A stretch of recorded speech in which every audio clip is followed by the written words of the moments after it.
I'm sure you wake up to a bunch of notifications like emails, texts, DMs, maybe even phone calls. Oh, and of course we can't forget the social media notifications.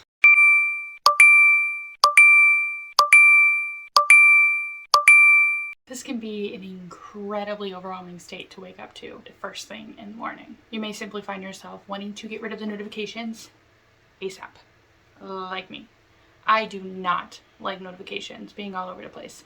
I know a lot of people have a humongous number on their notifications, and that drives me insane. Now, emails, not so much, but notifications in the DMs or social media notifications, those drive me up the wall. You might even find yourself glued to your phone because you're terrified of not replying immediately. Did any of these sound like you? Let me know in the comments. What do you like to do when it comes to notifications? Do you get super overwhelmed because of the large number? Or are you like, I need to attack that and get rid of that number immediately?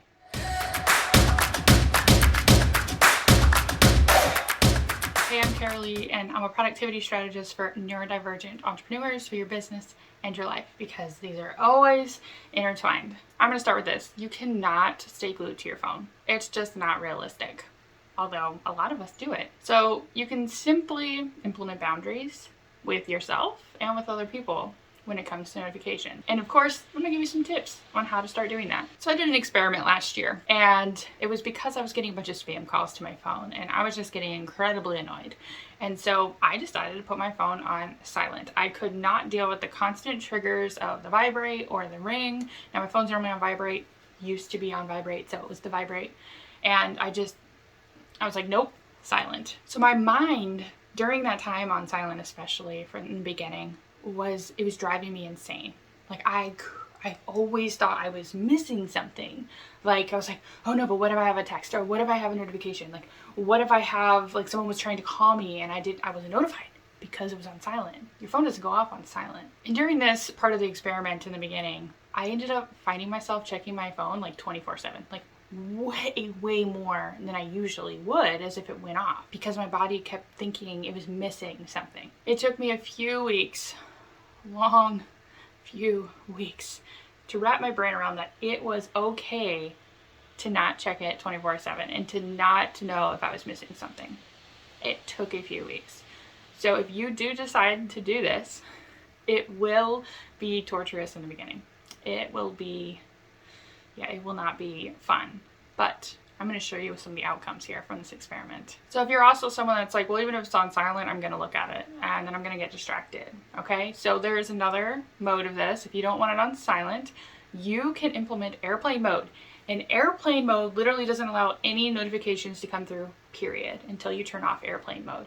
And so that might be another thing that you might want to try out, because like I said, even if you look at your phone during the time you're not supposed to be, then the airplane mode doesn't even say that you have any notifications to get distracted by. Now you're asking, now I use my phone for timers and alarms and things like that. All right, so your timers and alarms will still go off even in silent mode. Now I can't attest to airplane mode. I'm thinking it would, but I know in silent mode it does still go off. So if you set an alarm to make sure you get up and go do something by a certain time, it will still go off along with the timers, okay? So I do, when I have it on silent, I do flip my phone over, because if my phone's beside me and I see something pop up because mine's on silent, then I'm tempted to look at it. So I will turn my phone over to where I cannot see the screen. And I also implement my phone's assistant to even set timers and alarms, or even calendar events, different things like that. So I don't actually touch my phone. I don't even have to turn my phone over for my phone to do its thing. Now, do I have to turn it over to turn off the alarm? Absolutely. But I don't have to set it. So there we go. That's one less thing that I have to worry about. So you're gonna probably feel out of control for a little bit, like legit out of control, because it's not the norm to not be attached to your phone, to not constantly answer it as soon as it goes off. And so for a little bit, you might feel very like it's unnatural, but once you've built in the habit and your mind gets on board, it actually feels incredibly peaceful. Like, I don't have to do it. I don't have to. I don't have to look at it. I don't have to be at its beck and call.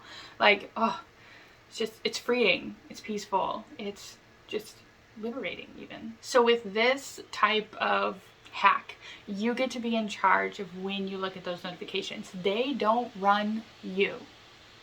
You run it. Like, that's how it should be. So I don't go all day without checking my phone.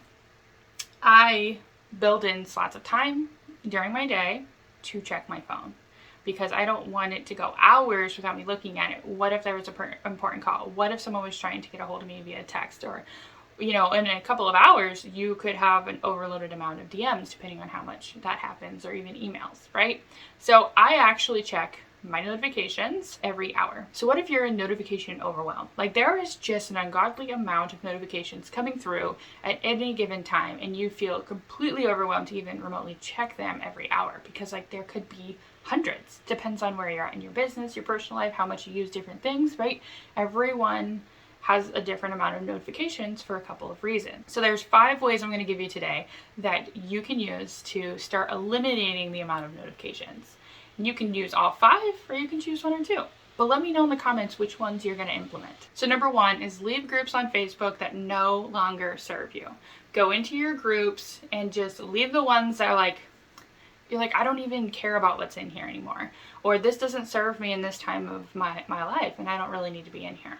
All right, so number 2 kind of goes along with that. If you're like, I want to stay in this group, but I really don't need to be notified all the time, I want to choose when I go to that group, then just simply unfollow the group to where it doesn't show up in your notifications or even in your newsfeed, more than likely. Number 3 is to unfollow or delete friends that you no longer want to interact with or that are essentially maybe toxic. And if you're terrified to just completely unfriend them or delete them, right, you can simply snooze them for 30 days and see if any sort of notification overwhelm happens or any sort of reactions happen. Because sometimes when we see different things, it triggers us, or it has a negative reaction in our body, and we don't want to see that. So if you're not sure if it's actually triggering you, just snooze them for 30 days. And then when they pop back up in your timeline, you're going to understand if it's what kind of thinking you're having here. Number 4 is the dreaded group messages. Group messages can add up to a lot of notifications really, really fast, especially depending on how many people are in there and how much they're interacting. So if there's a group message that you really don't care to be a part of, then leave it. And if leaving it's not an option because you do essentially need the information that's in it, just mute the notifications to that group message and then you'll be able to check them when you want. Number 5 is something I already touched on, but make sure you're checking your notifications on a routine basis. We don't want them building up over the entire day. I remember when I wake up in the morning, sometimes I've got close to 100 notifications between all of the places, okay? So I don't want that to happen throughout the day as well. So I'm going to check them, like I said, about every hour.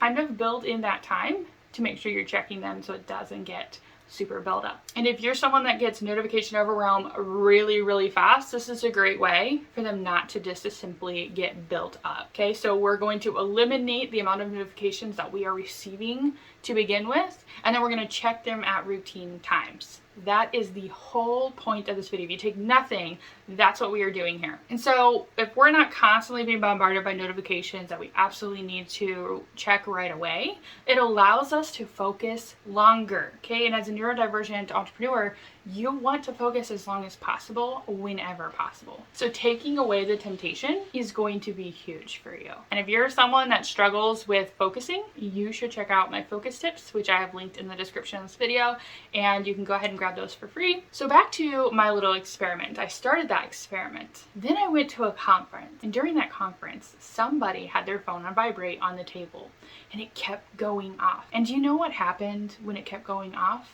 I was being triggered. Like, my body was like, you're missing something. You needed to answer it. But it wasn't my phone. But it just kept going off. You might find yourself being triggered by other people's phones going off after you've been doing this for quite some time. Because you're like, oh, I need to do something. It's like your body's old reaction to the vibrate or the sound. The sound doesn't bother me, right? Because I didn't have my phone on sound. So if it's sound for you, maybe if it's the same ringtone, it might bring up the same sort of reaction. So just be prepared that once you're in this for so long, your body will go back to its old way of doing things when it gets sparked again. That's how triggers work.